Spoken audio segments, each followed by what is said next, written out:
Shah Alam to everyone, praise the lord. प्रभु यीशु मसीह की जय हो। मेरा नाम पास्टर अजय है, मैं मुंबई से हूँ। मैं धन्यवाद करता हूँ परमेश्वर प्रभु यीशु मसीह का, जिन्होंने मुझे ये मौका दिया, ये अवसर दिया कि मैं आप सब लोगों के बीच में आ सकूँ और परमेश्वर के वचन को मैं बांट सकूँ। धन्यवाद करता हूँ परमेश्वर यीशु मसीह का, जिन्होंने इस माध्यम का इस्तेमाल कर इस भयानक वातावरण में भी लोगों तक अपने संदेश को पहुंचा रहे हैं, कई पास्टर जनों के द्वारा और कई ऐसे वर्शिपर्स लीडर्स के द्वारा। यदि आप मुझे लाइव देख रहे हैं तो मुझे कमेंट्स के माध्यम से बताइएगा कि यदि मेरी आवाज़ आप तक पहुंच रही है, सुनाई दे रही है, क्लैरिटी है, तो कृपया मुझे कमेंट्स के द्वारा आप बताइएगा।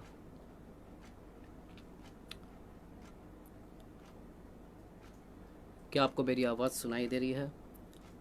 यदि आपको आवाज़ सुनाई दे रही है तो आप मुझे यस कर सकते हैं, ताकि मैं प्रभु की वाणी को आप तक पहुंचा सकूं, और हो सके तो अधिक से अधिक लोगों को इस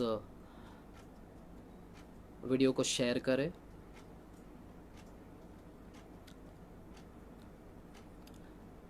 thank you brother John Anand, thank you brother Upendra.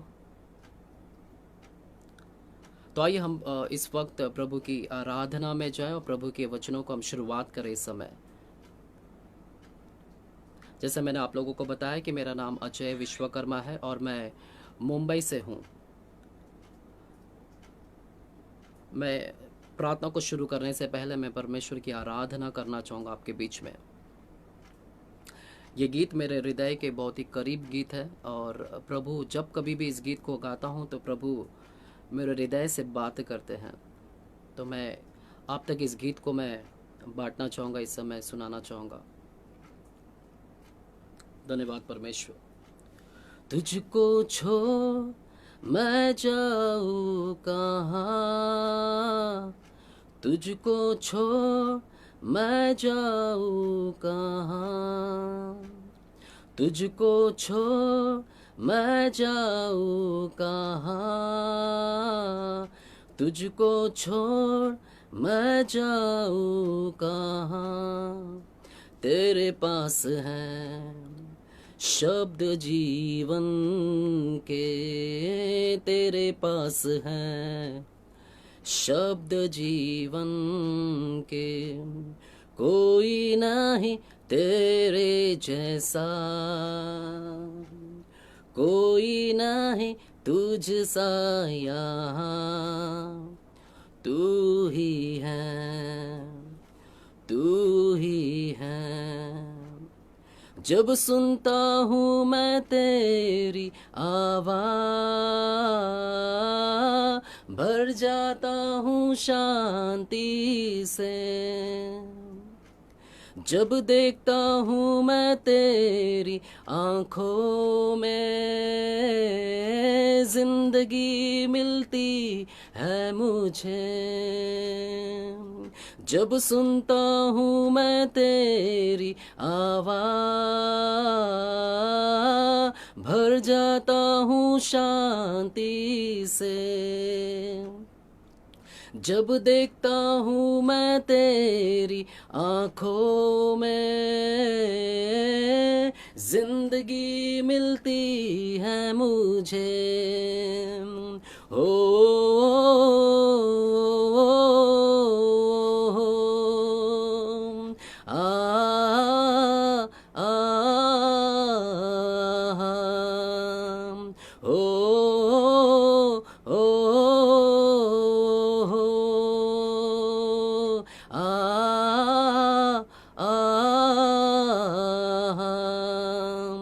जैसे सूरज की पहली किरण, जैसे सूरज की पहली किरण रात को हराती है, यीशु तू ही है पहली किरण, यीशु तू ही है पहली किरण, जिसे देख बाहर आती है। जैसे सूरज की पहली किरण, जैसे सूरज की पहली किरण रात को हराती है।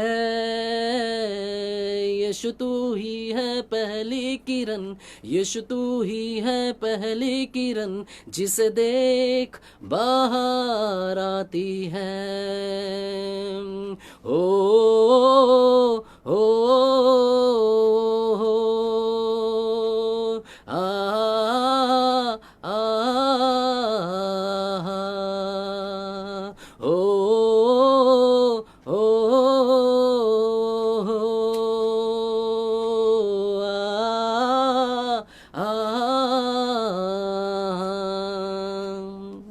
जब सुनता हूँ मैं तेरी आवाज़, भर जाता हूँ शांति से। जब देखता हूँ मैं तेरी आँखों में, जिंदगी मिलती है मुझे।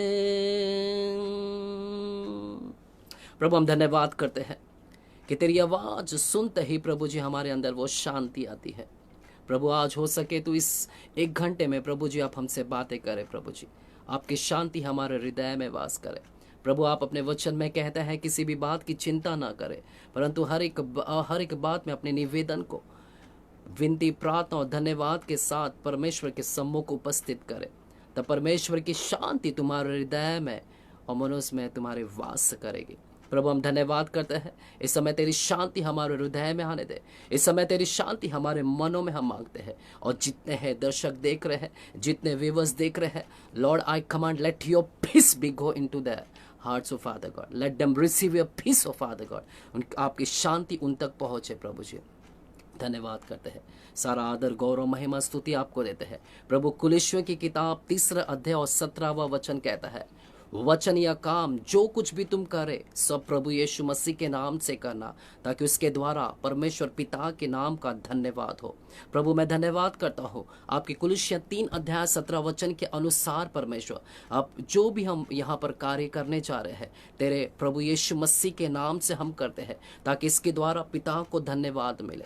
प्रभु हम धन्यवाद करते हैं, यीशु मसीह के नाम से मैं प्रार्थना करता हूँ पिता परमेश्वर को। आमेन आमेन आमेन। मैं धन्यवाद करता हूँ सभी लोगों को जितने लोग देख रहे हैं। मेरे कुछ चर्च के मेंबर्स लोग हैं, दिलीप कामले इस वक्त मौजूद है, वो मुझे देख रहे हैं। उपेंद्र देख रहे हैं और बहुत सा दिलीप है, दीपक है, ये सारे मुझे लाइव इस वक्त देख रहे हैं। और जितने भी दर्शक इस वक्त देख रहे हैं, सिस्टर दिव्या, थॉमस, मैं आप सभी लोगों का तहे दिल से धन्यवाद करता हूँ कि आप सभी लोग अपने कीमती समय को निकाल कर परमेश्वर की वाणी को सुनने के लिए समय को निकाला है। प्रभु आप सभी को इस वक्त आशीषित करें। मैं सबसे प्रथम परमेश्वर को धन्यवाद देता हूँ ये मौका और अवसर देने के लिए। पिता को धन्यवाद मिले, प्रभु यीशु मसीह को धन्यवाद मिले, पवित्र आत्मा को धन्यवाद मिले। साथ ही साथ इस आज़ादी टीम के जो मुख्य गण है रेवरेंड मनोज शाहू का मैं धन्यवाद करता हूँ तहे दिल से, जिन्होंने मुझे ये अवसर प्रदान किया। और उनके समस्त टीम मेंबर को भी मैं धन्यवाद करता हूँ।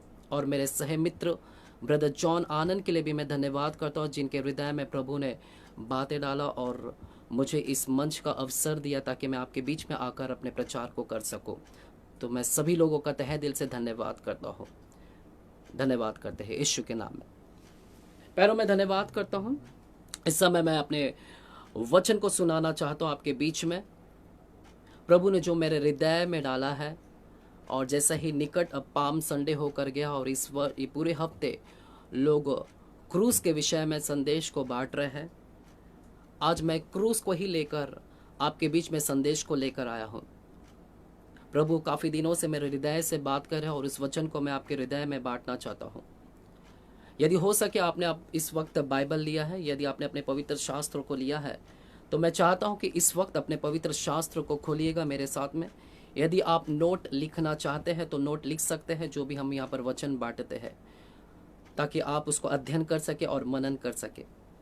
लेकिन इससे पहले मैं चाहूँगा कि इस वक्त जितने लोग भी देख रहे हैं, आप सभी लोग इस लाइव वीडियो को शेयर कर सकते हैं। आपके चर्च मेंबर्स को आप लाइव को शेयर कीजिएगा, व्हाट्सएप या जो भी आपके ग्रुप्स में है, फेसबुक के माध्यम से आप शेयर कीजिएगा, ताकि अधिक से अधिक लोगों को इस वचन की प्रगटीकरण प्राप्त हो।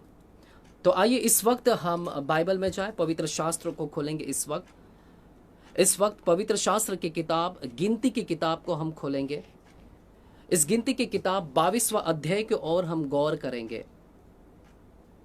Numbers, the book of numbers chapter 22। मैं इस 22वां अध्याय के द्वारा से मैं आपको क्रूस के संदेश को लेकर जाना चाहूँगा।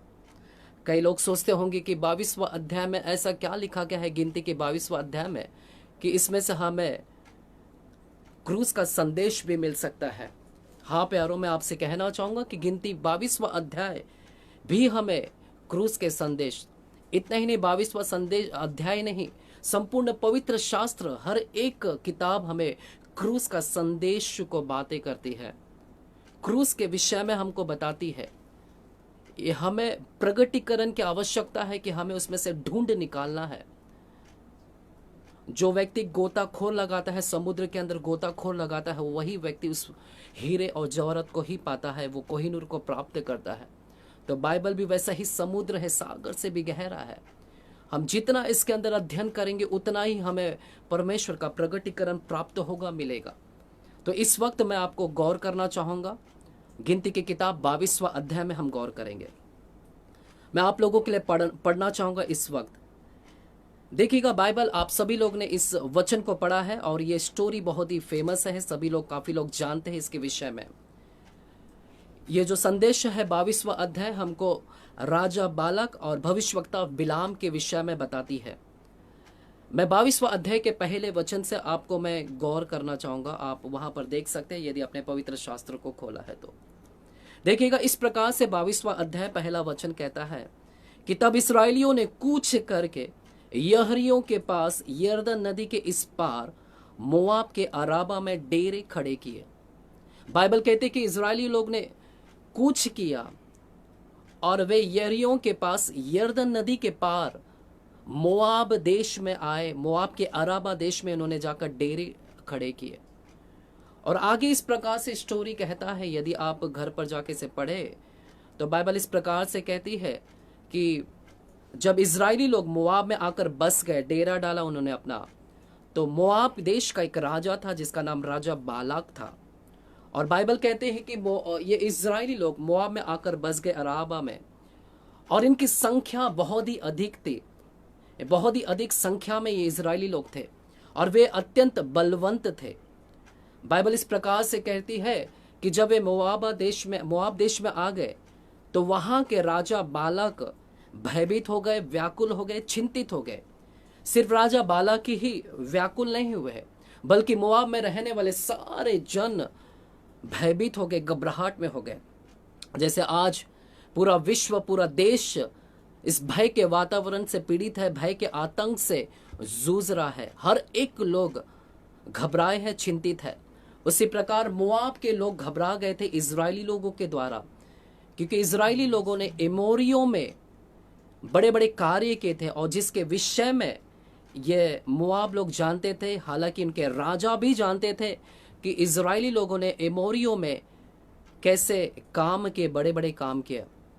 इसीलिए वे इजरायली लोग से डर रहे थे, इसीलिए वे इजरायली लोग से भयभीत थे, क्योंकि एमोरियों की जो दशा उन्होंने देखा था तो वे व्याकुल थे, चिंतित थे कि वैसे ही दशा हमारे मोआब में ना हो जाए। इसलिए बाइबल कहती है कि मोआब के लोग वहाँ के पुरनियों के साथ में जाकर बैठे और पुरनियों से कहते हैं कि देखिएगा, इजरायली लोग हमारे बीच में आकर बस गए हैं। ये वही इजरायली लोग हैं जिन्होंने एमोरियों को मार गिराया। ये वही इजरायली लोग हैं जिन्होंने एमोरियों को चट कर डाला। और वे पुरनियों से बात कर रहे हैं मोआबी लोग कि अब हमारे देश, हमारे लोगों को भी ये चट कर जाएंगे, जैसे बैल खेत में जाकर हरी घास को चट कर जाता है, उसी प्रकार ये इजरायली लोग अब हमारे मोआब के लोगों को भी चट कर जाएंगे। और बाइबल कहती कि ये पूरा भय का वातावरण मोआब में पसरा हुआ था इजरायली लोगों को लेकर। इसलिए उस भयभीत को दूर करने के लिए, भय को दूर करने के लिए पवित्र शास्त्र कहता है कि राजा बालाक बिलाम के पास में गए और बिलाम के पास में अपने दूतों को भेजा। इतना ही नहीं, दूतों को दक्षिणा लेकर भेजा। वे दक्षिणा लेकर अपने दूतों को बिलाम के पास में भेजा। ये वही बिलाम है जो भविष्यवक्ता था। बाइबल कहती भावी कहलाने वाला भविष्यवक्ता, जो भविष्य के विषय में बताता था। राजा बालाक ने अपने दूतों को भेजा ताकि जाए और बिलाम के पास में जाए और बिलाम के पास में एक संदेश दे। संदेश ये दे कि इजरायली लोग हमारे देश में आकर हमारे सामने बस गए हैं, इसलिए हे बिलाम, तू अब हमारे मोआब में आ और मोआब में आकर राजा के निमित्त इन इजरायली लोगों के प्रति शाप दे, क्योंकि यह अत्यंत बलवंत है, इतने सामर्थशाली है, हम उनसे जयवंत नहीं हो सकते हैं। यदि तू भविष्यवक्ता बिलाम, तू यदि यहां पर आएगा और तू यदि श्राप देगा इन इजरायली लोगों को, तो हम उनके ऊपर जयवंत हो सकते हैं, क्योंकि ये इजरायली लोगों को यदि तू शाप देगा तो इनके बल घट सकते हैं। यदि तू शाप देगा तो ये हमारे सामने झुक जाएंगे, ये हार जाएंगे। इसलिए उसने अपने दूतों को भेजा ताकि उसको बुला लेकर आए। और बाइबल इस प्रकार से, स्टोरी इस प्रकार से कहती है कि दूत लोग गए बिलाम के पास में और बिलाम को ये राजा का संदेश दिया। और बिलाम ने उनसे कहा, दूतों से कहा कि आज रात तुम यहां पर ही ठहरे रहो और मैं प्रभु से बातचीत करूंगा, वार्तालाप करूंगा और देखूंगा कि प्रभु मुझसे क्या बातें करते हैं। पवित्र शास्त्र इस प्रकार से कहते हैं कि सारे दूत वहां पर रात भर रुके और बिलाम अपने कोठरी में गया और प्रभु से प्रार्थना करता है। बाइबल कहती है कि बिलाम वहां पर गया और प्रार्थना कर रहा है। यह वही बिलाम है जो परमेश्वर की भविष्यवाणी करता है और परमेश्वर से बातचीत कर रहा था रात के समय में। और परमेश्वर ने स्पष्ट रूप से उससे बातें किया बिलाम से रात्रि के समय में। और बाइबल इस प्रकार से कहती है कि परमेश्वर ने भविष्यवक्ता बिलाम से बातें की और भविष्यवक्ता बिलाम से कहा, मत जा, तू उन मोआब में मत जा, क्योंकि ये इजरायली मेरे लोग हैं, मेरी प्रजा है, ये मेरे आशीषित लोग हैं, ये आशीष के ठहराए हुए जन है। आपका ध्यान को मैं केंद्रित करना चाहूंगा इस वक्त 22वां अध्याय के 12वां वचन को। यदि आपने पवित्र शास्त्र लिया है तो इस वक्त गिनती की किताब 22वां अध्याय और 12वां वचन की ओर गौर करें। प्यारो, मैं आप लोगों को क्रूस का संदेश इस वचन के माध्यम से बताना चाहूंगा मैं। तो आइएगा 22वां अध्याय 12वां वचन की ओर गौर करें कि बाइबल क्या कहती है।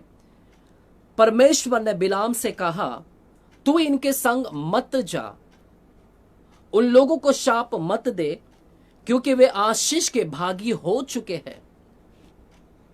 वाह! परमेश्वर ने स्पष्ट रूप से एक बातें किया बिलाम से और कहा कि मत जा इनके संग में और मोआब में जाकर इजरायली लोगों को कदापि शाप मत देना, क्योंकि ये मेरी प्रजा है, ये आशीष के भागी हो चुके हैं। Israeli are a blessed people, Lord says, this is the word of God. ये मेरे भागी हो चुके इजरायली लोग। परमेश्वर ने क्लियरली स्पष्ट रूप से बिलाम से कहा कि मत जा। आप यदि हो सकते हैं अपने बाइबल में उस शब्द को रेखांकित कीजिए, put the underline on that. मत जा, परमेश्वर ने पहली बार उससे कहा। याद रखिएगा, मत जा, परमेश्वर ने कहा, स्पष्ट रूप से उससे कहा कि मत जा। लेकिन बाइबल आगे अगर आप स्टोरी पढ़ेंगे, इस वचन को आप पढ़ोगे पूरी स्टोरी को, तो इस प्रकार से वचन कहता है कि बिलाम ने तो परमेश्वर के संदेश को सुना कि परमेश्वर ने क्लियरली मुझसे कहा कि मत जा, लेकिन इसके बावजूद भी संदेश इस प्रकार से बाइबल बताती है कि बिलाम जब बाहर निकला सुबह के वक्त भोर को और दूतों से कहा कि परमेश्वर ने मुझसे कहा नहीं जाने के लिए, इसलिए आप चले जाओ और राजा बालाक को कहो कि मैं नहीं आ रहा हूं। तब दूत राजा बालाक के पास में गए और बालाक को संदेश देते हैं कि परमेश्वर के जन ने हमारे पास आने से इनकार कर दिया।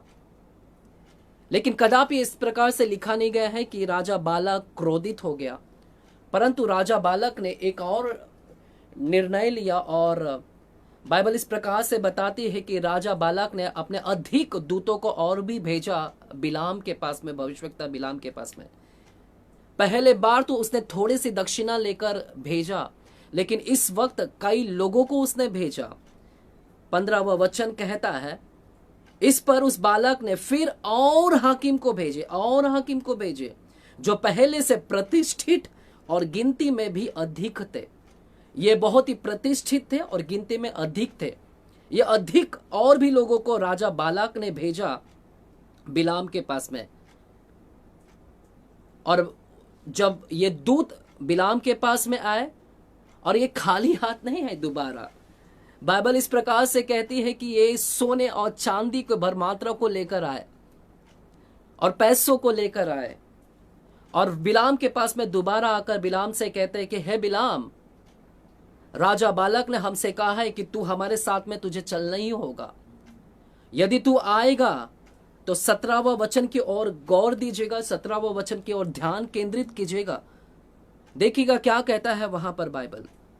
यह आकर दूत बिलाम से कहते हैं, क्योंकि मैं निश्चय तेरी बड़ी प्रतिष्ठा करूंगा। राजा कहता है, दूत ने आकर बिलाम से संदेश दिया और बिलाम से कहते हैं कि हे बिलाम, राजा ने तुझसे कहा है कि यदि तू आता है तो हम तेरी प्रतिष्ठा करेंगे, तेरा सम्मान करेंगे, तेरा आदर करेंगे। We will give you an honour, you will be prosper.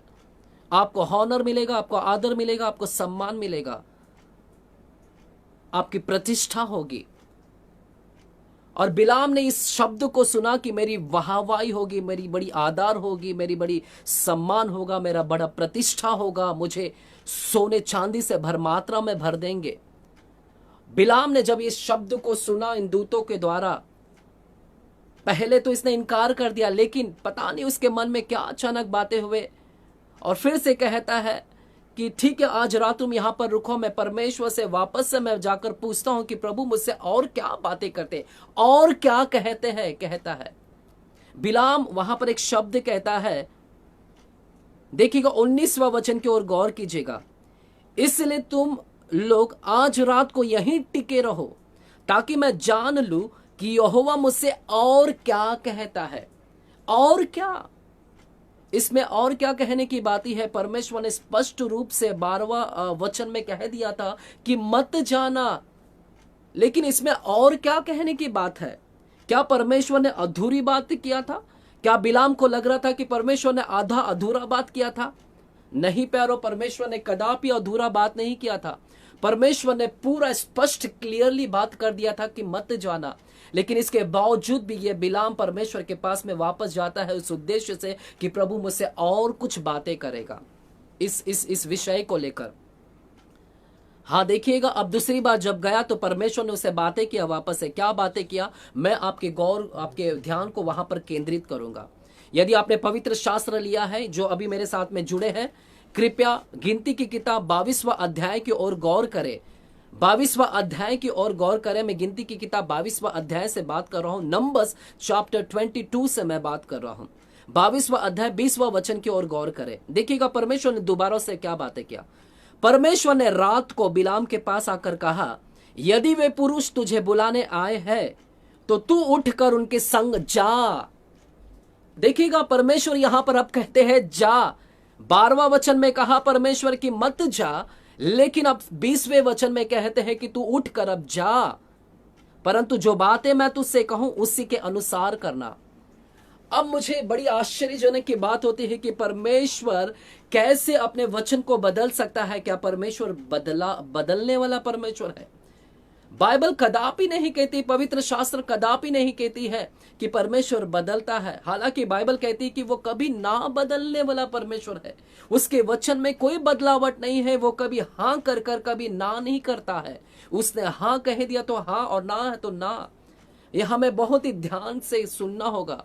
लेकिन बाइबल यहां पर कहती है कि परमेश्वर ने अपने वचन को बदल दिया। यहां पर कहता है कि पहले तो 12वां वचन में परमेश्वर ने कहा कि मत जा, लेकिन अब 20वां वचन में कहते हैं परमेश्वर की तू जा। ये क्या है? परमेश्वर ने कैसे अपने वचन को बदल डाला? पहले तो कहते हैं ना मत जा, लेकिन अब कहते हैं जा। और आगे यदि आप वचन पढ़े 22वां अध्याय का, तो 21वां वचन से 22वां अध्याय 21वां वचन गिनती की किताब से यदि आप पढ़े, तब परमेश्वर ने वहां पर बिलाम से तो कहा तू जा, अब दूसरी बार तो कहा, लेकिन जब वो जाता है, भोर को उठता है, गदही पर बैठता है। मैं आपके ध्यान को केंद्रित करूंगा 21वां वचन की ओर। प्यारो, मैं इस वचन के माध्यम से आपको क्रूस के संदेश को लेकर जाना चाहता हूं। क्रूस के विषय में मैं आपको बताना चाहूंगा इस वक्त। देखिएगा 21वां वचन क्या कहता है। तब बिलाम भोर को उठा और अपनी गदही पर अपनी काठी बांधकर, ध्यान दीजिएगा, गदही पर बैठा हुआ। मेरा प्रभु यीशु मसीह गधे के बच्चे पर, गदहा पर बैठा, लेकिन यह बैठता है गदही पर। ध्यान दीजिएगा, गदही पर काठी बांधकर मोआबी हाकिमों के संग चल पड़ा। 22वां वचन कहता है, और उसके जाने के कारण परमेश्वर का कोप भड़क उठा। क्यों परमेश्वर ने अपने क्रोध को भड़काया? वही परमेश्वर जो कहता है मत जा, फिर दूसरी बार कहता है जा। तो क्या कारण है कि परमेश्वर को वापस से भड़कने का? क्योंकि परमेश्वर ने ही तो उसको अनुमति दिया था, परमेश्वर ने ही तो उसको आज्ञा दिया था तू जा। तो क्यों परमेश्वर अब वापस से अपने क्रोध को भड़का रहा है? प्यारो, इन तीन चीज के विषय के ऊपर मैं बात करना चाहूंगा। इन 3 वचनों के ऊपर मैं आपको केंद्रित करूंगा, आपके ध्यान को। देखिएगा, पहला शब्द परमेश्वर ने 12वें में कहा कि मत जा। दूसरा 20वां वचन में उसने कहा जा। और 21वां वचन में परमेश्वर अपने क्रोध को भड़का रहा है और अपने स्वर्गदूत को भेजता है, जो नंगी तलवार लेकर उसके यात्रा के बीच में अडंगा लगा रहा है, उसको यात्रा में रुकावट को पैदा कर रहा था। ये 3 बातों को और मैं ध्यान करूंगा। क्यों परमेश्वर कहता है मत जा, फिर कहता है जा, फिर परमेश्वर उसके अंदर रुकावट, बाधाओं को डालता है। ये 3 बातें, मत जा, फिर रुकावटें। ध्यान दीजिएगा, इसमें क्रूस की बातों को मैं आपको सिखाना चाहूंगा। याद रखिएगा, बिलाम कोई ऐसा व्यक्ति नहीं था, बिलाम कोई साधारण व्यक्ति नहीं था। बिलाम परमेश्वर का जन था, परमेश्वर का भविष्यवक्ता था, परमेश्वर की ओर से शब्द को लेकर आने वाला व्यक्ति, परमेश्वर की बातों, गुप्त में रहस्यमय बातों को प्रकट करने वाला व्यक्ति। बिलाम परमेश्वर का खोजी था, परमेश्वर की ओर ध्यान लगाने वाला व्यक्ति था, रात और दिन परमेश्वर की खोज करने वाला व्यक्ति। मैं नहीं कहता हूं, बाइबल कहता है। यदि आप गिनती की किताब, पवित्र शास्त्र लिए हैं, तो इस वक्त बाइबल की किताब, गिनती की किताब 24वां अध्याय की गौर कीजिएगा। 24वां अध्याय का 2 वचन की ओर गौर कीजिएगा कि बाइबल क्या कहती है। देखिएगा 24वां अध्याय 2 वचन। और बिलाम ने आंखें उठाई और इजराइली को अपने गोत्र के अनुसार बसे हुए देखा, और परमेश्वर का आत्मा उस पर उतरा। परमेश्वर की आत्मा उसके ऊपर उतरती थी, हालांकि वो इनसाइड नहीं थी, बट ऊपर ही ऊपर थी। परमेश्वर की आत्मा बिलाम के ऊपर उतरती थी। वो परमेश्वर का खोजी था, परमेश्वर का भक्त था, परमेश्वर का जन था, परमेश्वर की खोज में लगा हुआ व्यक्ति था। मेरे प्यारों, ध्यान दीजिएगा, सुनिएगा। जो व्यक्ति परमेश्वर की खोज में लगा रहता है, जो परमेश्वर की ध्यान में लगा रहता है, परमेश्वर उससे स्पष्ट रूप से बात करते हैं। यदि आज आप परमेश्वर की खोज में हैं, परमेश्वर आपसे भी स्पष्ट रूप में बात करता है, लेकिन लोग उसको समझ नहीं पाते हैं कि वे परमेश्वर की ओर से बात किया है कि नहीं। यदि परमेश्वर की खोजी है, परमेश्वर आपसे क्लियरली बात करेगा, स्पष्ट रूप से बात करेगा। और यहां पर ऐसा ही हुआ कि परमेश्वर ने बिलाम से स्पष्ट रूप में, क्लियरली रूप से 12वां वचन में बात कर दिया था कि मत जाना। Those who seeks the Lord, जो परमेश्वर के खोजी है, परमेश्वर उसे अपने गुप्त में रहस्यमय बातों को प्रकट करते हैं। अपने खोजियों को परमेश्वर अपने भेद की बातों को प्रकट करते हैं। अपने खोजियों को परमेश्वर अपने में हृदय की बातों को प्रकट करते हैं। अपने खोजियों को परमेश्वर अपने मन की बातों को प्रकट करते हैं। अपने खोजियों को परमेश्वर अपने इच्छाओं की बातों को प्रकट करते हैं, अपनी इच्छाओं को बताते हैं। मेरे प्यारों, ध्यान दीजिएगा, इस वक्त बिलाम जैसे ही पहली बार परमेश्वर के पास में गया, प्रभु ने अपनी इच्छाओं को प्रकट किया। परमेश्वर का इच्छा वहां पर प्रकट किया गया। परमेश्वर की इच्छा थी कि मत जाना मेरे बेटे, बिलाम मत जाना। That is the will of God. ये परमेश्वर की इच्छा थी कि तू मोआब में जाकर इजरायली लोगों को बिल्कुल कदापि श्राप मत देना, क्योंकि ये मेरे जन है, मेरे चुने हुए पात्र ही ये आशीष के भाग हो चुके हैं। I feel the presence of God. मेरे जितने भी प्यारों यहाँ पर देख रहे इस वक्त, प्रभु की उपस्थिति को मैं यहाँ पर महसूस कर रहा हूँ। wherever you are sitting, जहां भी आप बैठे हैं, इस वक्त प्रभु की आत्मा आपको छुएगी। आज की दोपहर परमेश्वर आपके हृदय से बात करेगा। प्रभु आप खोजी है, प्रभु आपसे भी बात करेगा। बिलाम से परमेश्वर ने बात किया और अपनी इच्छाओं को जागृत किया और अपनी इच्छाओं को बताया।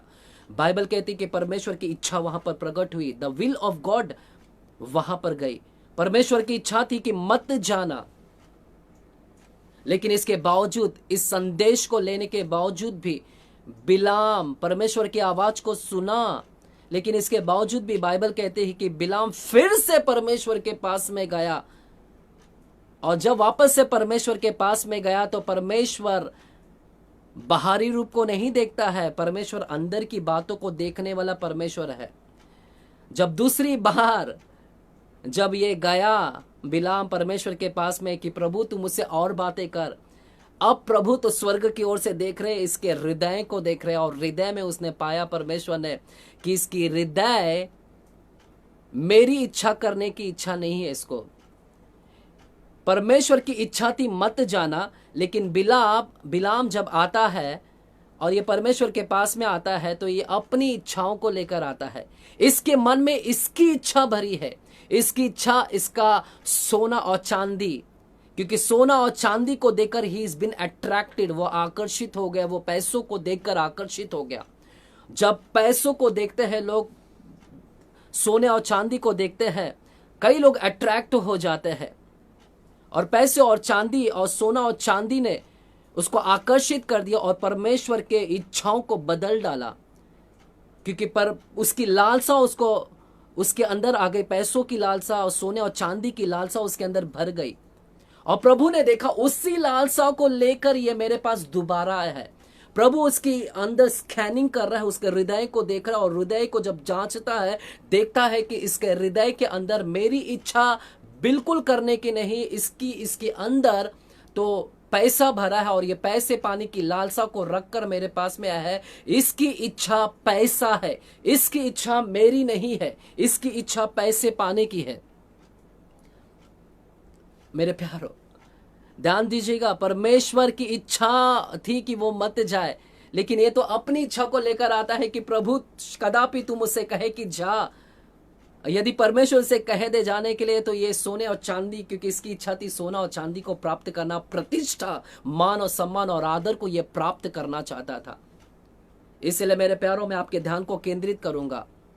वहां पर उसने परमेश्वर की इच्छा को त्याग दिया, परमेश्वर की इच्छा को छोड़ दिया पैसों की लालच में, पैसों की लालसा में। ये संदेश मैं आपसे बांटना चाहता हूं, इसमें क्रूस के संदेश को मैं लेकर जाना चाहता हूं। क्रूस की कथा के विषय में मैं आपके ध्यान को केंद्रित करूंगा। द लॉर्ड विल, ये परमेश्वर की इच्छा कदापि नहीं था कि तू जा मोआब में, लेकिन तो भी परमेश्वर ने उससे कहा कि तू जा मोआब में। परमेश्वर ने अपनी बातों को बदल दिया, क्योंकि उसने देखा कि इसके अंदर अब मेरी इच्छा नहीं, इसके अंदर अब इसकी खुद की इच्छा पूरी करने की लालसा भर चुकी है। क्या आज आपके अंदर खुद की लालसा करने की इच्छा है या परमेश्वर की इच्छा करने के लिए है? जहां पर भी आप बैठे हैं इस वक्त आपके मनों से परमेश्वर बात कर रहे हैं। ये 21 दिन आप क्या कर रहे हैं? ये 21 दिन आप किसकी इच्छा को पूरा कर रहे हो? क्या आप अपनी इच्छा पूरा कर रहे हो खाते पीते हुए? परमेश्वर का राज्य खाना पीना नहीं है मेरे प्यारों, परमेश्वर का राज्य मेल मिलाप और आनंद है, बाइबल कहती है। क्या आप अपने बिस्तर पर बैठते लेटते सोते क्या ये 21 दिन पूरा कर रहे हो?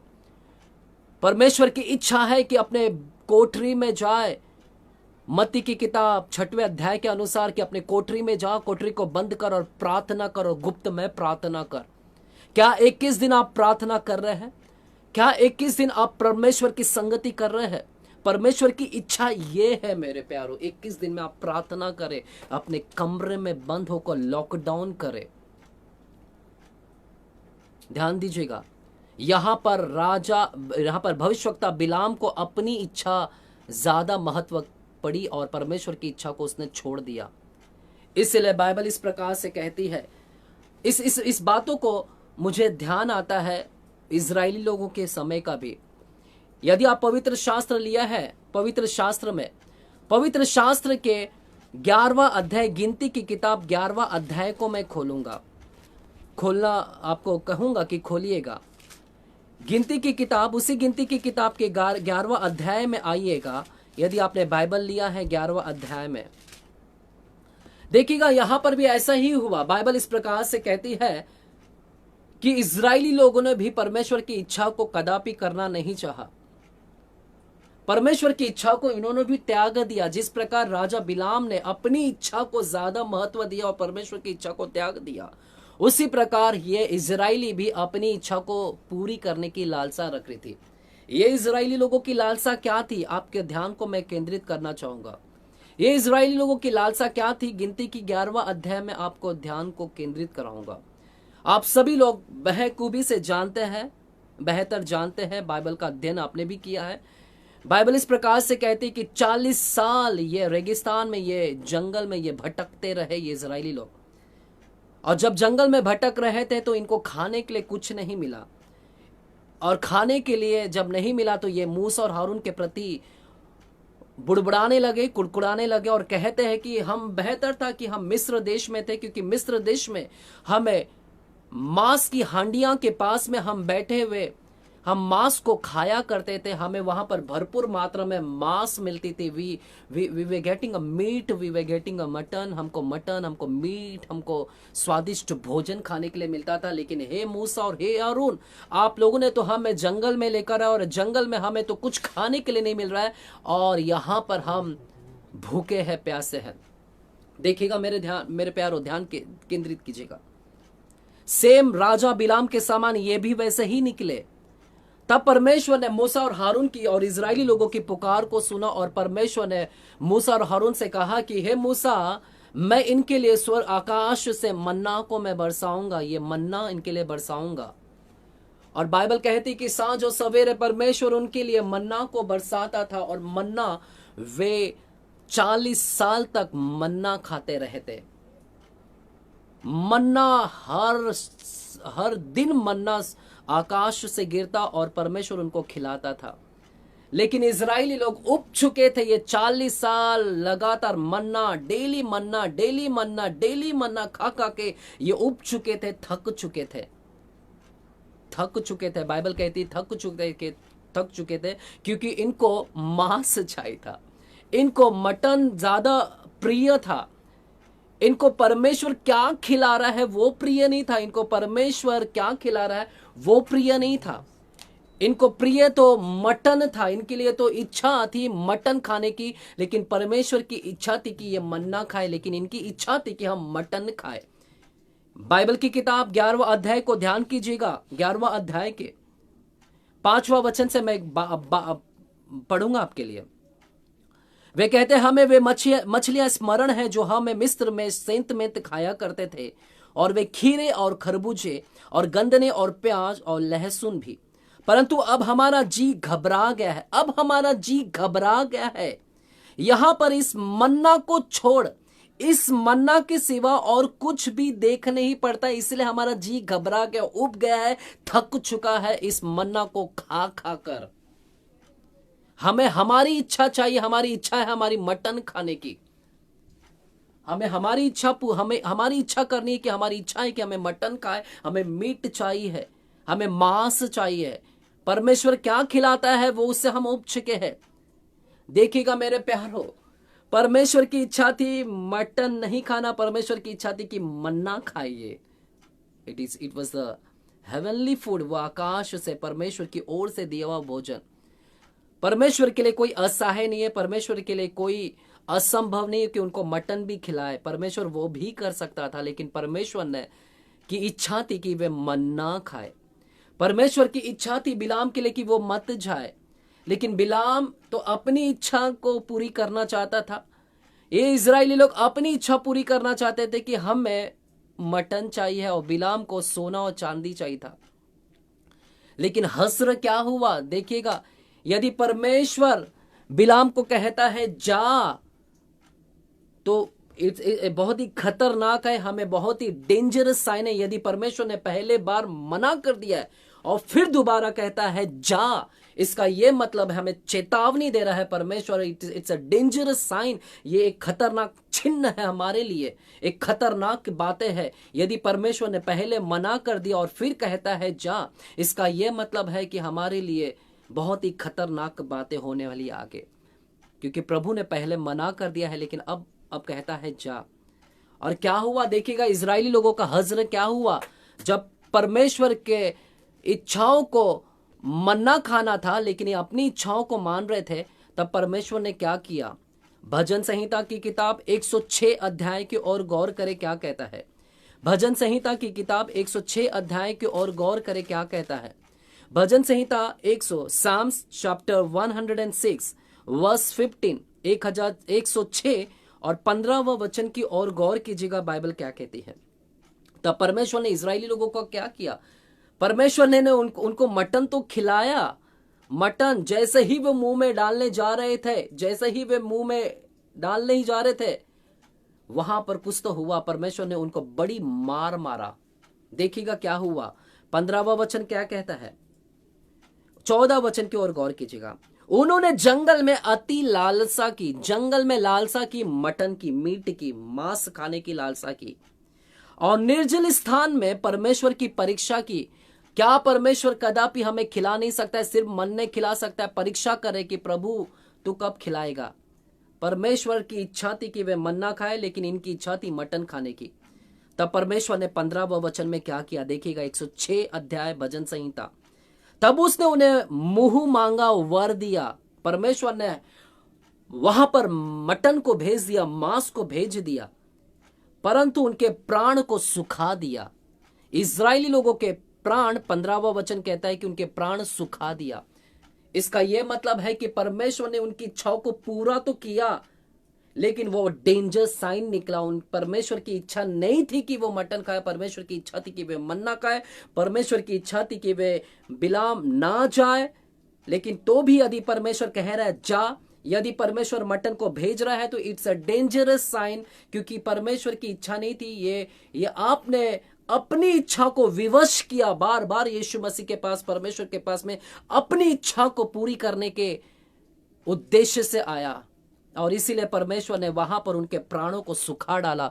वे उनकी बड़ी मार मारा। यदि आप गिनती की किताब 11वां अध्याय है तो 33, 34, 35 वचन में आप जाकर घर पे पढ़िएगा, घर में, कि वहां पर लिखा है कि उनको बड़ी मार मारा। मेरे प्यारों, ध्यान दीजिएगा, इन 3 बातों के ऊपर मैं ध्यान केंद्रित कर रहा हूं। परमेश्वर को ऐसा व्यक्ति पसंद है जो परमेश्वर की इच्छाओं को पूरी करने वाला चाहिए, जो परमेश्वर की इच्छा पर डट कर खड़ा है, अटल खड़ा है कि जो भी कुछ हो जाए मैं परमेश्वर की इच्छा से हट नहीं सकता हूं, क्योंकि प्रभु ने मुझसे अपनी इच्छा को प्रकट किया है। मेरे प्यारों, कई बार हम अपनी इच्छाओं को पूरी करने की लालसा रखते हैं और परमेश्वर की इच्छाओं को हम नजरअंदाज कर दिए, अनसुनी किया। कई बार हमसे प्रभु ने अपनी इच्छाओं को जागृत किया, लेकिन हमने कई बार परमेश्वर की आवाज को अनसुना किया और अपनी इच्छा को पूरी करने के लिए किया।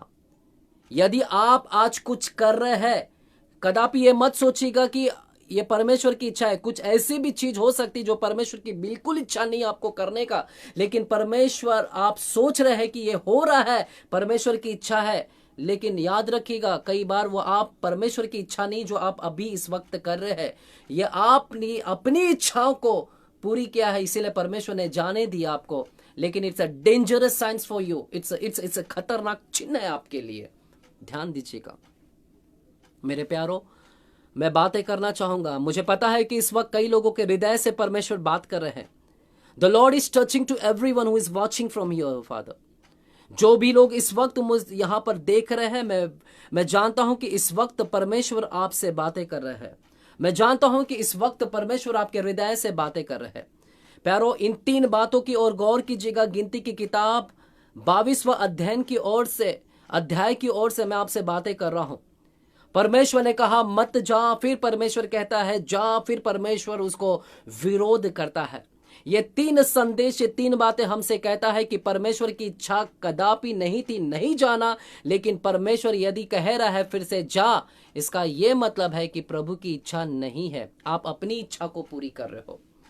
परमेश्वर को ऐसे व्यक्ति पसंद है जो परमेश्वर की इच्छा को पूरी करने वाला, परमेश्वर की इच्छा को पूरी करने वाला एक व्यक्ति। नोहा के विषय में बाइबल बताती, जो अभी जो माहौल चल रहा है उस विषय के लेकर मैं बताना चाहता हूं कि नोहा एक ऐसा व्यक्ति मिला जो परमेश्वर की इच्छा पर चलने वाला बना। परमेश्वर की इच्छा पर पूरा समाज, पूरे लोग परमेश्वर उस नोहा के विरोध में आए, लेकिन कदापि नोहा वहां पर उनकी बातों की ओर ध्यान नहीं दिया, क्योंकि लोग अपनी इच्छाओं को पूरी करने में व्यस्त थे, अपनी इच्छा में मग्न थे। व्यभिचार, लुप्त, सारे गंदगी के माहौल, सारे बुराइयों के माल वहां पर चल रहे थे। वे सब अपनी इच्छाओं को पूर्ण कर रहे हैं। नूहा जाकर उनसे कहता है कि जल प्रलय आने वाला है, परमेश्वर का क्रोध आने वाला है। लेकिन वे तो परमेश्वर की इच्छा थी कि लोग बचाए जाए, लेकिन लोग तो अपनी इच्छा को पूरी करने में लगे हुए थे। कई लोगों ने आकर नूहा से कहा कि क्या तू परमेश्वर की बातें कर रहा है, छोड़, हाँ तू हमारे साथ में आ जा, हमारे साथ में रंग रैलियां मना, हमारे साथ में तू मजे मस्ती कर। लेकिन नोहा एक ऐसा व्यक्ति था जो परमेश्वर की इच्छाओं को पूरी करने वाला व्यक्ति निकला। सारे लोग विरोध में थे, सारे लोग, लेकिन एक एक व्यक्ति ऐसा निकला जो परमेश्वर की इच्छाओं पर पूरी करने वाला व्यक्ति निकला। मेरे प्यारो, परमेश्वर को ऐसा ही व्यक्ति चाहिए जो अकेला खड़े रहे परमेश्वर की इच्छाओं पर। क्या आप वो व्यक्ति है? क्या आप वो जन बनना चाहते हैं कि पूरा समाज, मेरी बिरादरी, पूरे रिश्तेदार मेरे विरोध में आ जाए, लेकिन मैं परमेश्वर की इच्छा पर खड़ा रहूंगा। प्रभु ने यदि मुझे चुना है, प्रभु ने यदि मुझे बुलाया है, तो मैं उसकी इच्छा पर खड़ा रहूंगा। मेरे रिश्तेदार क्या बोलते हैं, मेरे समाज क्या बोलते हैं, मेरे लोग क्या बोलते हैं, वे मुझे मायने नहीं रखता है। मेरा प्रभु क्या बोलता है, उसकी इच्छा क्या है। याद रखिएगा, मेरे विषय में बताना चाहता हूं। मैं 10 साल जॉब पर था, 10 साल मैंने जॉब की है और 10 साल मैंने प्रभु के साथ में सेवकाई भी मैंने की है। मैं प्रभु यीशु में 15वां साल चल रहा है, 15 साल से मैं प्रभु यीशु मसीह में सेवकाई में हूं। 10 साल में लगातार जॉब करते हुए प्रभु की सेवकाई भी मैं करते रहा, कई बार उपवास प्रार्थना, कई बार मुसीबत तकलीफ में। लेकिन सन 2014 में प्रभु ने मेरे हृदय से बातें किया और कहा कि बेटा, इस वक्त तू जॉब को छोड़ दे। मैंने प्रभु की इच्छाओं को जानना चाहा कि प्रभु क्या ये तेरी ओर से आवाज है। मैं 3 दिन उपवास में गए और मैंने 3 दिन प्रभु से कहा कि प्रभु यदि हो सके तो ये मेरी प्रश्न है उसका उत्तर देना, और बाइबल के माध्यम से मुझे उत्तर देना। और प्रभु के पास मैंने प्रश्न रखा कि प्रभु मैं तो बहुत ही कपड़ों का शौकीन है, मैं तो बहुत ही खाने पीने, मेरे घर का क्या होगा। तो प्रभु ने मेरे वचन से बातें करना चालू किया और मैंने प्रभु से कहा था कि मुझे कोई भविष्यवक्ता से नहीं बातें करना, मुझे सिर्फ और सिर्फ तेरे प्रभु अपने वचन से बातें करना। मैंने कहा प्रभु मैं क्या खाऊंगा, क्या पीऊंगा। तो प्रभु ने अपने वचन से कहा कि क्या चिंता करता है, तू क्या खाएगा, क्या पिएगा, आकाश के पक्षियों को देख, यदि मैं उसको खिला सकता हूं तो तुझे भी खिला सकता हूं।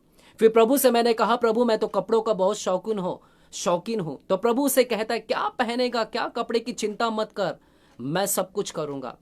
जब इन 3 दिन लगातार उपवास करते हुए मैंने प्रभु की इच्छाओं को जानने की चाहा, तो प्रभु ने अपनी इच्छा को मुझे प्रकट किया और प्रभु ने अपनी इच्छा के द्वारा मुझसे कहा कि अपने जॉब को छोड़ दे। और रात के 10-11 बजे मैंने मेल पर लिखकर, अपने रेजिग्नेशन लिखकर अपने बॉस को मैंने भेज दिया। मेरी सैलरी, मेरी तनख्वाह उस समय 30 से 40 हजार की सैलरी। मेरे प्यारों, कई बार मैंने प्रभु के लिए 60 हजार की सैलरी छोड़कर 6 हजार की सैलरी भी आया, क्योंकि मुझे संडे की जॉब, संडे चर्च में जाने नहीं मिल रहा था। इसीलिए मैंने 60 हजार की सैलरी भी मैंने छोड़कर 6 हजार की सैलरी भी मैंने काम करना पसंद किया। मेरे प्यारों, मैंने परमेश्वर की इच्छा को पूरी करना चाहा। परमेश्वर को ऐसे व्यक्ति चाहिए जो परमेश्वर की इच्छा पर चले। एक धरती पर एक ऐसा व्यक्ति था जिसको हम बखूबी जानते हैं और कोई हमसे अपरिचित नहीं, हमारा स्वयं परमेश्वर प्रभु यीशु मसीह, जो परमेश्वर की इच्छाओं पर चलने वाला व्यक्ति। बाइबल कहते यूहन्ना 6वां अध्याय, यदि आपने बाइबल लिया है बाइबल की ओर ध्यान दीजिएगा। प्रभु को ऐसा एक व्यक्ति चाहिए है जो परमेश्वर की इच्छा पर चलने वाला बने।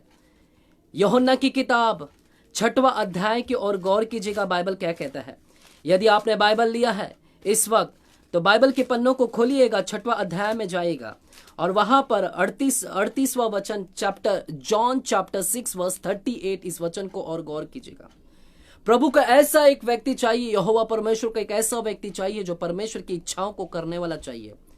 वहां पर लिखा है 38वां वचन में, क्योंकि मैं अपनी इच्छा नहीं, यीशु कह रहे हैं कि क्योंकि मैं अपनी इच्छा नहीं परंतु अपने भेजने वाले की इच्छा पूरी करने के लिए स्वर्ग से उतरा हूं। I have not come to fulfil my will, मैं अपनी इच्छाओं को पूरी करने के लिए नहीं आया हूं, परंतु मैं अपने भेजने वाले की इच्छाओं को पूरी करने के लिए आया हूं। आज प्रभु को ऐसा एक व्यक्ति चाहिए है, बिलाम जैसा व्यक्ति नहीं चाहिए, इजरायली लोग जैसा व्यक्ति नहीं चाहिए जो मन्ना खाकर उब चुके हैं, जो कहते हैं कि हमें हमारी इच्छा चाहिए, हमें मटन चाहिए, हमारी इच्छा पूरी हो, हमें मटन चाहिए। बिलाम जैसा व्यक्ति नहीं चाहिए जो बिलाम कहता है कि मुझे सोना और चांदी चाहिए, मुझे तेरी इच्छा से मतलब नहीं है। इजरायली लोग कहते हैं कि मुझे तेरी इच्छा से मतलब नहीं है, लेकिन परमेश्वर को ऐसा व्यक्ति चाहिए जो यीशु के अनुसरण चलता हो, यीशु के जैसा चलता हो, यीशु को स्मरण रखता हो। प्रभु बाइबल कहती कि यीशु मसीह कहते कि मैं स्वर्ग से प्रभु की इच्छा को पूरी करने के लिए आया हूं। इसका यह मतलब है कि प्रभु कहते हैं, यीशु मसीह कहते हैं कि मैं मेरी इच्छाओं को मारता हूं, मैं मेरी इच्छाओं को कदापि ध्यान नहीं दूंगा, मैं ओनली प्रभु की इच्छाओं को पूरी करने के लिए आया हूं। That means dying in your will. इसका यह मतलब है कि आप अपनी इच्छाओं में मर जाए और ओनली प्रभु यीशु की इच्छाओं को पूरी करें। ये 38वां वचन हमें कहता है कि जो व्यक्ति अपनी इच्छाओं में मारता है वो प्रभु की क्रूस को उठाकर लेकर चलता है। और बाइबल कहती है यीशु मसीह तो क्रूस के लिए ही तो आया था, यीशु मसीह तो जगत के उद्धार के लिए तो आया था। ये उद्धार, यीशु क्रूस क्या है? क्रूस यही है। बाइबल कहती है प्रेरितों की किताब 2 अध्याय 26वां वचन में, वो परमेश्वर की योजना के अनुसार आया हुआ है, पूर्व ज्ञान के अनुसार उसे पकड़वाया गया है। ये तो पूरा प्लानिंग के साथ सेटअप कर आया था कि यीशु मसीह क्रूस पर चढ़े। इट वॉज वेल प्लान्ड, पूरा प्लानिंग कर यीशु मसीह को इस धरती के ऊपर भेजा गया ताकि वो क्रूस पर चढ़े। परमेश्वर की योजना थी कि वो अपनी इच्छा में मरे और प्रभु यीशु ने अपनी इच्छाओं को मार डाला इस धरती पर, क्योंकि क्रूस का मतलब ही यही है। क्रूस यही दर्शाता है कि इच्छाओं में मरना। यीशु मसीह सिर्फ क्रूस के लिए आता है और क्रूस के लिए वो अपनी इच्छाओं को मार डाला। आइए लूका की किताब 9वां अध्याय की ओर गौर करेंगे। मेरा समय खत्म होने के लिए आ रहा है, मैं जल्द से जल्द आपके ध्यान को यहां पर केंद्रित करूंगा। लूका की किताब 9वां अध्याय और 23वां वचन की ओर गौर कीजिएगा, बाइबल क्या कहती है। आइए जल्द से जल्द खोलेंगे। लूका 9वां अध्याय 23वां वचन कहता है, यदि कोई मेरे पीछे आना चाहे तो अपने आप से इनकार करे और प्रतिदिन अपना क्रूस उठाए हुए मेरे पीछे हो ले। प्रतिदिन अपना क्रूस उठाए। क्रूस क्या है? क्रूस यही है कि अपने आप को मार डालना, अपने आप से इनकार करना, अपनी इच्छाओं को मारना, जो कि बिलाम ने अपनी इच्छाओं को नहीं मारा, इजरायली लोग ने अपनी इच्छाओं को नहीं मारा। मेरे प्यारों, आज मेरा संदेश है टेकिंग योर क्रॉस डेली। क्रूस को प्रतिदिन उठाकर लेकर चलना। क्रूस को उठाना का मतलब है डाइंग इन योर विल, अपने आप का इनकार करना, अपनी इच्छाओं को मारना। प्रभु यीशु मसीह ने अपनी इच्छाओं को मारा, अपने आप को इनकार किया और वे क्रूस को उठाकर चले। इसलिए मेरे प्यारों, क्रूस उठाकर चलिए, अपनी इच्छाओं को डेली मारिएगा। बहुत सारी इच्छाएं होंगी आपके पास में। परमेश्वर को ऐसा एक व्यक्ति चाहिए जो प्रतिदिन अपने आप को मारे, अपनी लालसाओं को मारे, अपने शारीरिक अभिलाषाओं को मारे, अपने शारीरिक चीजों को मारे, रोज अपनी नींद को मारे, अपने आलसपन को मारे, अपने बोर, जो इस वक्त लोग कहते हैं बोर हो चुका, अपने बोर को मारे। परमेश्वर को ऐसा व्यक्ति चाहिए जो बंद कमरे में जाए, अपने किवाड़ों को बंद करे और प्रार्थना करे गुप्त में। ऐसा एक व्यक्ति, आज प्रभु की इच्छा 21 दिन ही है कि लोग प्रार्थना करें। Let me speak to you. जो भी यहां पर देख रहे दर्शक, मैं आपसे बातें करना चाहूंगा। कृपया अपने किवाड़ों को बंद कीजिएगा और प्रभु की प्रार्थना में लिप्त हो जाए। क्लीव अनटू द लॉर्ड, लिप्त हो जाए। मेरा प्रभु यीशु मसीह इसलिए इस उद्देश्य के लिए आया। धन्यवाद करता हूं। मेरे प्यारों, इस वक्त मैं आप लोगों के लिए प्रार्थना करूंगा। मैं प्रार्थना करना चाहूंगा जितने लोग भी देख रहे हैं, take up your cross daily, अपने क्रूस को डेली उठाइएगा। अपने क्रूस को प्रतिदिन, अपना क्रूस को उठाइएगा। क्रूस डाइंग योर विल, अपनी इच्छा को मारिएगा। आइए इस वक्त अपने आंखें को बंद करें जहां भी है। इस वक्त बाइबल कहती है कि प्रभु, इब्रानी की किताब 5वां अध्याय इस प्रकार से कहता है, उसने दुख उठा उठा कर उसने आज्ञा मानने सीखी।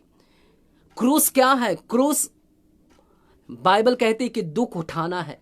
क्रूस क्या है? क्रूस यही है कि परीक्षा, क्योंकि प्रभु यीशु मसीह ऐसा कोई महायाजक नहीं है जो हमारे दुखों में सहभागी नहीं हुआ। बाइबल कहती है वो हमारे दुखों में शामिल हुआ, वो दुख में रहा, वो दुखों में शामिल हुआ। इसलिए मेरे प्यारो, दुख को उठाइएगा, दुख को लीजिएगा। दुख को रोज मेरा प्रभु यीशु मसीह अपने माता पिता के वश में रहा। शायद हो सकता होगा कि आप ओबीडियंस, किसी के अंडर में रहना पसंद नहीं करता होगा, लेकिन परमेश्वर की इच्छा है कि आप अपने माता पिता के अंडर में रहे। प्रभु की इच्छा है कि आप अपने पास्टर की अधीनता में रहे। यह प्रभु की इच्छा है, इसलिए ध्यान दीजिएगा। प्रभु मैं धन्यवाद करता हूं इस समय जितने लोग भी यहां पर देख रहे हैं, सारे विवश, सारे तेरे लोगों के लिए मैं प्रार्थना करता हूं। लेट हर एक लोग तेरी क्रूस को उठाने वाले बन जाए। हर एक लोग प्रतिदिन, daily, not one day O lord, let every day they should carry your cross of father God. Cross is a suffering O God, cross is a testing O God. धन्यवाद करते हैं परमेश्वर। मैं धन्यवाद करता हूं इस वक्त तेरे क्रूस की सामर्थ इस वक्त लोगों के ऊपर उतरे, तेरे क्रूस की चंगाई इस वक्त लोगों के ऊपर उतरे। प्रभु इस समस्त भारत देश के लिए हम प्रार्थना करते हैं। इस वक्त जो लोग कोरोना वायरस से ग्रसित है, जो लोग पीड़ित है, बीमार है, आईसीयू में, हॉस्पिटल में है, डॉक्टर्स, नर्स, सारे हॉस्पिटल्स के लिए, सारे पुलिस इंस्पेक्टर के लिए, पीसीआई के लिए परमेश्वर, पीएसआई के लिए, जितने भी लोग हैं परमेश्वर, होम मिनिस्टर, इकोनॉमिक के लिए, economic sectors, college, hospitals, education sector, हर एक हमारे शेयर मार्केट्स, हर एक लोगों के लिए हम प्रार्थना करते हैं। Let your restoration becomes once again O father God. प्रभु की तेरी इच्छा है कि कोई भी नाश ना हो। तेरी इच्छा है कि लोग क्रूस की ओर ध्यान दे। इस वक्त इजरायली लोगों ने जितने लोग तड़प रहे थे, इन्होंने क्रूस को देखा और इन्होंने जीवन को प्राप्त किया। इस वक्त हमारा ध्यान सिर्फ और सिर्फ तेरे क्रूस पर हो प्रभु जी, क्योंकि वहां से ही चंगाई मिलती है, वहां से ही हमें आजादी मिलती है, वहां से ही हमें छुटकारा मिलता है। धन्यवाद करते हैं, धन्यवाद करते हैं। सारा आदर आपको मिले, सारी महिमा आपको मिले। ये सारी प्रार्थना मैं प्रभु यीशु मसीह के नाम में पिता परमेश्वर से करता हूँ, आमेन। धन्यवाद सारे दर्शकों को जिन्होंने मुझे इस वक्त देखा। प्रभु आपको आशीष करे। और मैं जॉन आनंद के लिए और रेवरेंड मनोज शाहू के लिए मैं धन्यवाद करता हूँ। 1 कुरिन्थियों 15वां अध्याय के अनुसार और 58 वचन के अनुसार मैं कहता हूँ कि इसलिए हे मेरे प्रियजनों, दृढ़ और अटल रहो और परमेश्वर के काम में सर्वदा बने रहो।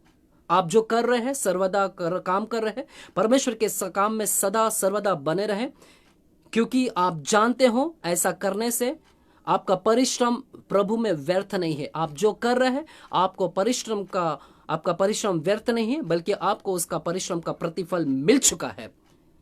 Thank you pastor Manoj Shahu, thank you brother John Anand. यीशु के नाम में आशीषित करता हूं, आमेन। धन्यवाद।